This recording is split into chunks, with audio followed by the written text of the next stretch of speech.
What is going on, ladies and gentlemen? Welcome back to a brand new video on CS2, and I'm going over some of the underrated knife skins in the game. These aren't too expensive and they are definitely underrated in my opinion. If you do enjoy this video, please leave me a like, comment and subscribe, and if you want to trade me down below. I'll have all your skins for free. Thank you very much. For our first skin on this list, it is the gut knife autotronic. This is in field tested condition, this one, and it's around £130. I don't know what your translation is, but £130 in the UK British money.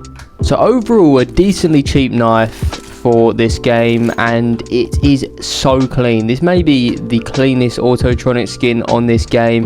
I don't see many people using it because obviously you can start to get something like a bayonet for an extra 20 quid, even if it's just a safari mesh. But very nice and clean knife. I would definitely recommend it. Next is another relatively cheap one. It is the Shadow Daggers Gamma Doppler in obviously factory new condition, and these are about £160. Overall, the Shadow Daggers are just so underrated. Like, if I wasn't homeless and actually could afford a knife again, I would actually have some Shadow Daggers because I just think they're clean. Pull out animation is nice and it doesn't shake your screen anymore, as you can see. Look clean, they're super nice. Gamma Doppler is obviously better than regular Doppler. Most people agree. Such a nice knife. Maybe I'll own this one day, who knows. These go for £160. Next is just the stained knife in general, like any skin with the stained pattern. Weirdly, I find this like nicer than Damascus in some sense. I don't know why.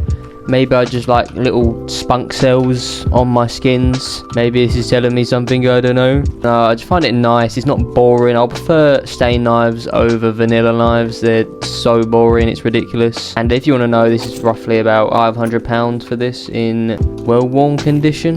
But stained knives overall. Next we have Crimson Web knives. Now, back in the day, these used to be the most rarest and expensive knives in the entire game. To get skins in factory new what are Crimson Webs, I said that so weirdly, but it's really hard to get factory new skins, like for instance this Karambit Crimson Web in factory new, and for that reason they're quite expensive still, and people just don't care about them. It used to be, as you can see, there's a web almost centered on this knife. That used to be what people would look at and go and try and get the most centered web. It used to be all the hype in CSGO. It used to be the most expensive skins. Now nobody cares about the Crimson Web skins. Like, what is wrong with them? They're nice. I want to be Spider-Man. Next is kind of slaughter knives, but not really. What I'm mainly focusing on here is the diamond pattern slaughter knives, such as this one. As you can see, there is a centered diamond on this knife. What used to be major overpay for this, like you'd be paying a lot for a centered diamond, even a diamond on the slaughter at all, to get a lot more keys. If you didn't know, back in the day, people used to trade with keys until you can't buy them anymore. But yeah, slaughter knives, and with the diamond pattern and the heart pattern as well, but mainly the diamond was the most overpay. These used to be all the hype back in the day, and now they're not really worth anything more. You might see someone pay something like this, number one pattern, a bit more, but not really. People just don't care that much, and I love them. Like I love you guys. If you do enjoy this video, please like, comment and subscribe, and have yourself a blessed day.